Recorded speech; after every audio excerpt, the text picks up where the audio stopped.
OT8 Robert. Nice video with Tony. Love your Q&A videos. Some questions. Can you give us a history of where you were on staff and what were your posts?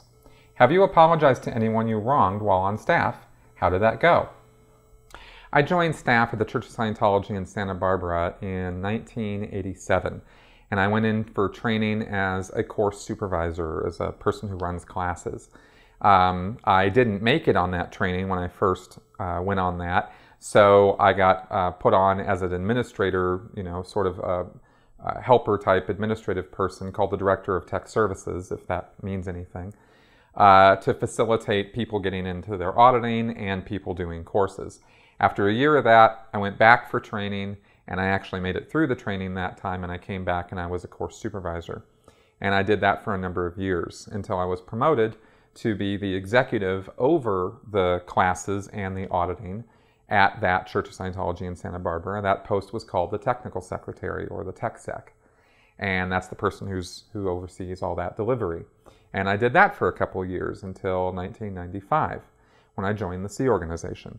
I went in the Sea Organization after I finished their boot camp, which is called the EPF, or the Estates Project Force. After I finished that, which only took me a week, I went right on to post as the arcane vocabulary here, as the Assistant Technical Aide for the Western United States, or the A-Tech Aide. And basically all that meant is where I had the position of overseeing all the delivery in one church in Santa Barbara, I now had that role for all of the churches in the Western United States, which is everything west of, all the churches west of the Mississippi, from St. Louis and Twin Cities, Minnesota, all the way over to Hawaii. So for 8 years, I held that post at management, which basically consisted of sending out a lot of telexes and sending out a lot of orders and trying to get them complied with, and a lot of rigmarole, and a lot of sending sending staff members to training at Flag and Clearwater and things like that. Anyway, just a lot of administrative rigmarole. Anyway, I did that for 8 years until I burned out. And that's kind of its own little story as to how that burnout occurred. But I did burn out, and I took off. I just, one night, I just had enough. And at midnight, I got up and I walked out of the building. And I walked, man. I walked from LA, Hollywood, all the way to Pasadena. and I was gone for 3 days. And then I was married, and I knew I was going to have to go back, and I did. I went back after 3 days of kind of chilling in a hotel room in Pasadena and kind of taking walks and stuff like that. Anyway, then I went back and I said, I'm done with management. I don't want to be the A-Tech Aide anymore. And I was then sort of in limbo for a little while. I got a committee of evidence, and they kicked me off the post, which I wanted.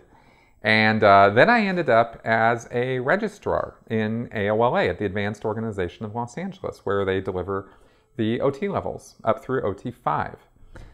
That's what happens at that organization, and I was a person who was a moneymaker there. I was signing people up for services. I learned all about the OT levels, not by doing them. I didn't do the OT levels, so I didn't get any of the confidential information. I didn't hear anything about Xenu.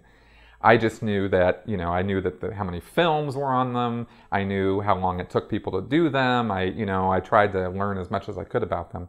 And I did that for about 5 or 6 months. I was pretty successful at it, so they promoted me to be the technical secretary for the AOLA, for the advanced organization there. And so I was again overseeing delivery.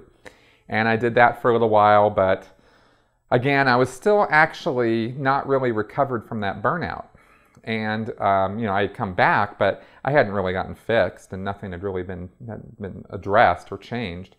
So I burned out again and kind of crashed pretty hard, and I ended up on the RPF. And I did the RPF for 3 years, 3 months. That's how long it took me to fulfill the requirements of that program. It involved a lot of running around and a lot of work and a lot of sucking up and a lot of making amends for things that I really never needed to make amends for, and a lot of introspection and a lot of running around. And it was a pretty horrible experience. So I graduated that because I was dedicated to getting myself fixed. I wanted to get myself fixed, and I thought that was the way to do it. And also, I was still married at the time, and I was very much wanting to keep that going. And that's actually kind of what sort of pulled me along, kept me going, because I was ready to take a hike, a few times while I was on the RPF, but I, persevered and I made it through. Then when I graduated that, I was then put on post at Bridge Publications, which surprised the hell out of me. I went and made books. They put me on making books, and there was a whole line, there's a whole, thing, a step-by-step process of making all those books. They do it all in-house. And so I was in charge of I was doing a particular part of that, which I won't get into all the details of. I hated it, and I did that for about 8 months, and then I had the opportunity to go out and start doing recruitment get new Sea Org members. And at the time, I didn't like being in the Sea Org so much, but I sure as hell didn't like doing that book work. And I'd always wanted to go out and do recruitment, and so they sent me out, and I started doing it, and I was really good at it. And I stayed out, for the next 11 months to a year doing recruitment. I recruited 11 people into the Sea Org, and I think at this point most of them are not still there. Can't be really happy about that production record, but I was successful enough at it, and I was going around in the Western United States. I wasn't in Los Angeles when I was doing that recruitment, so I was traveling around. And I was helping out in the churches that I went to, and I was creating goodwill and, being, sort of a helpful kind of guy. And so then they put me onto Ideal Orgs. And I basically did that on a project-by-project basis as what's called a Sea Org missionaire. I was out on missions and projects. And I did that until I left the Sea Org in 2012. So that's my post history. And as far as ever having gone back and apologizing to anybody, yes, I have. And it went really well. And that's all I'm really willing to say about that. So there you go.